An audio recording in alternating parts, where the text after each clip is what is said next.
So I warrantied out a couple of items, and these are the items that Tekton sent back. But before I open this package, I want to share with you guys my experience.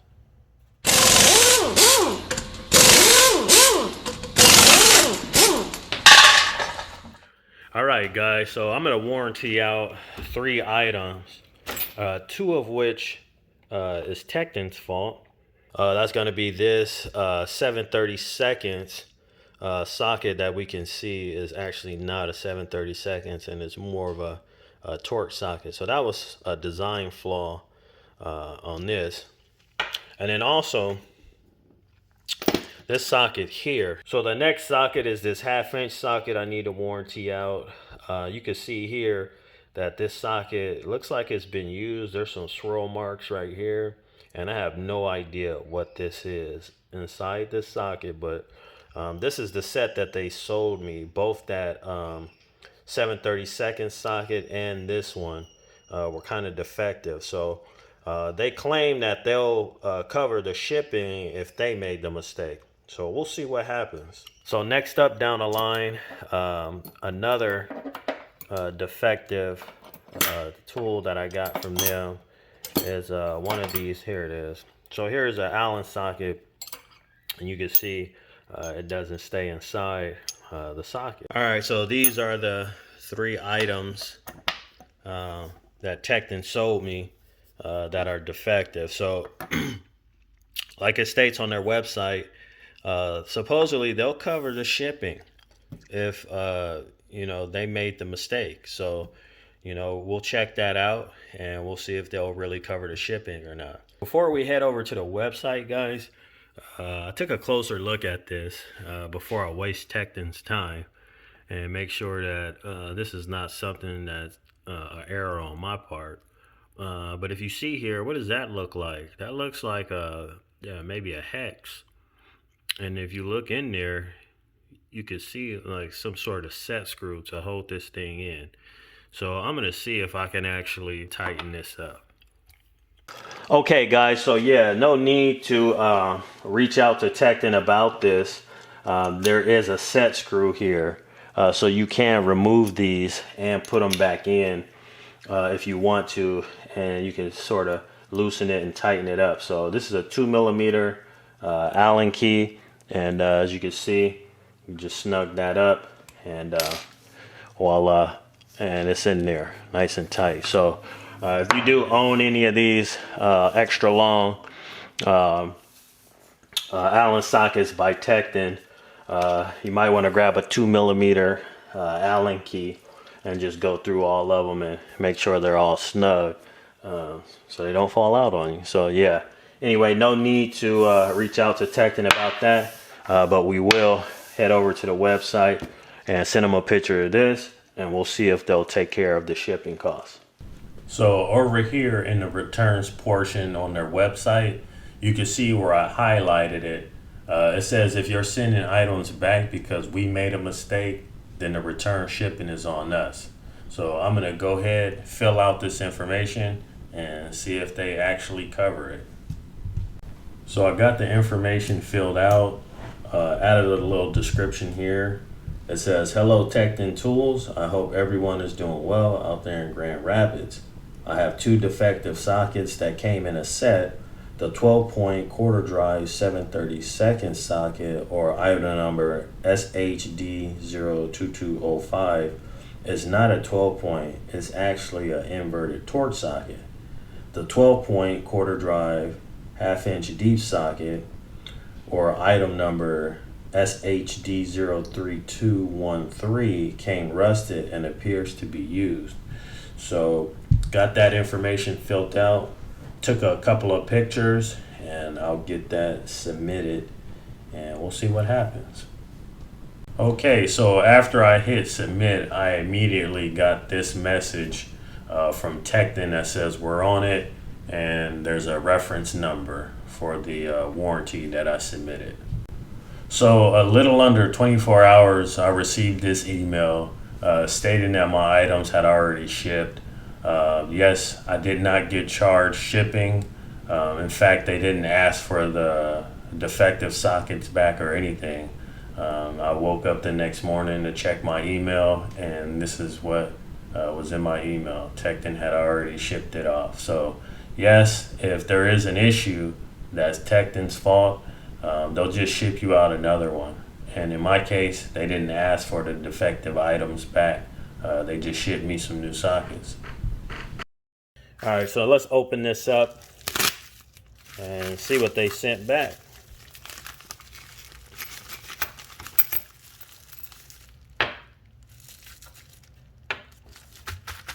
All right. Okay, so it was that easy getting my Tekton stuff warrantied out, as you guys probably already know. But I thought I had a unique situation to be able to test that claim on their website as to whether or not they'll pay for the shipping if they make a mistake. And you see I have this 7/32 socket that looks more like an inverted Torx than a 12 point. And then the same thing with this socket that has swirl marks on it and some rust in there that looked like it was used. So I thought, you know what, I'm going to take it a step further. We already know their warranty is good, but let's see if that claim is good on the website.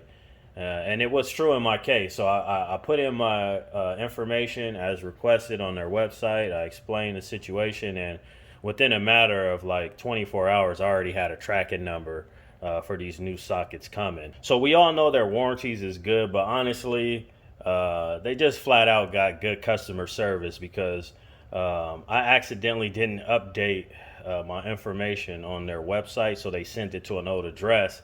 And I didn't really realize that until I got an email from the post office saying that it got forwarded back to Tekton because, you know, I have put in a change of address. And instead of sending it to my new address, I guess they just mailed it back to the sender. So then, you know, I reached out to Tekton and let them know. And then again, within like 24 hours, it was already being shipped to my new address. So you're never really going to have an issue buying from Tekton. They're just the type of company that just wants to deliver good customer service. Well, I'm pretty happy I finally got these sockets warrantied out. I knew Tekton would warranty them out. I knew it really wouldn't be an issue. I've dealt with Tekton in the past as far as warranty goes. I know a lot of you guys probably have as well. And it's never really an issue. So it's always pretty safe buying from Tekton in that regard. So, you know, shout out to Tekton for being a solid tool company once again.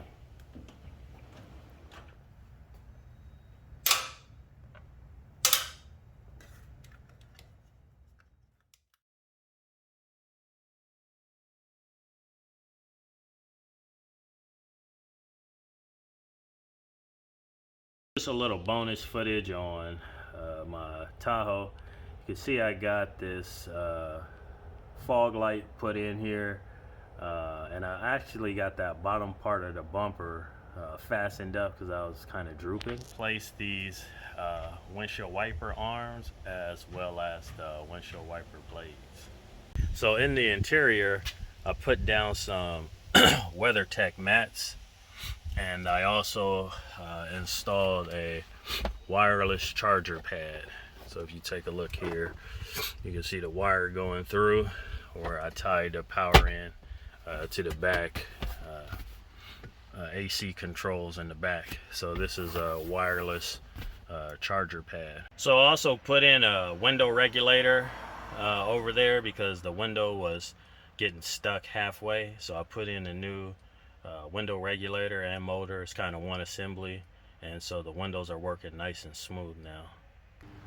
So also I put some new struts so this back glass stays up. As you can see, of course, my WeatherTech mats are back here. Just a quick point about these WeatherTech mats. I bought the piece that or the set that covers the front, the back, as well as the third row and the trunk. So if you do have a Tahoe of this generation and you want to go with the WeatherTech, just buy the set that has the back cargo mat and then the driver and passenger. Don't get the third row seat option. You really don't need it, because if you see these little slots right here, directly under these are the bars that hook into or the third row seating hooks into. Same thing with up there. So you could just take a knife and sort of cut out these sections, and so you can still put your seat back here and it'll still be covered, because you can see the front there.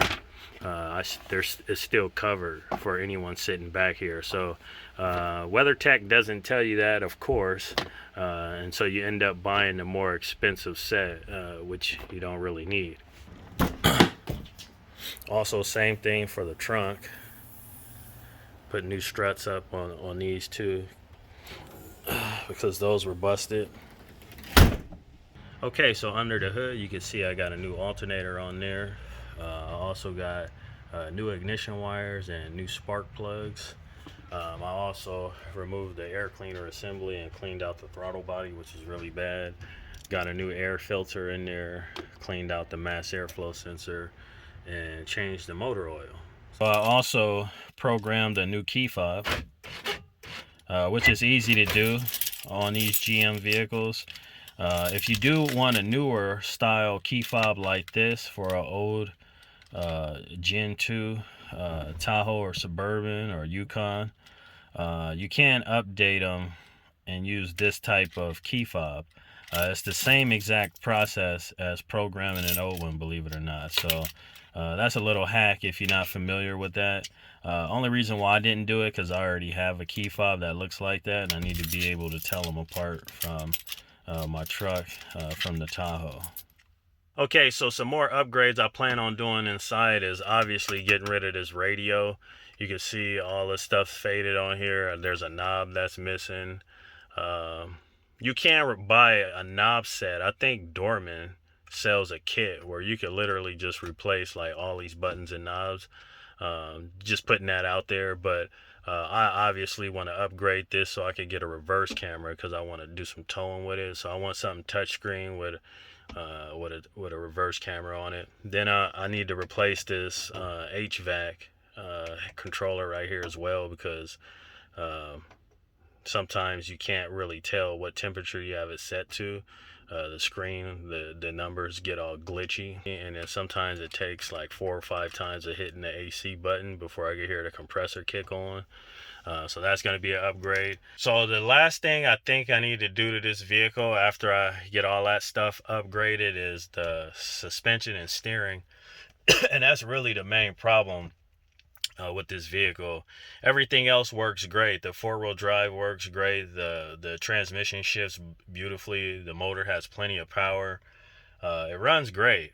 But the biggest issue is a little bit of wandering in the steering, and the suspension has definitely seen better days. So I'm going to be doing the steering and suspension, also the brakes on it. So that's what I got going next.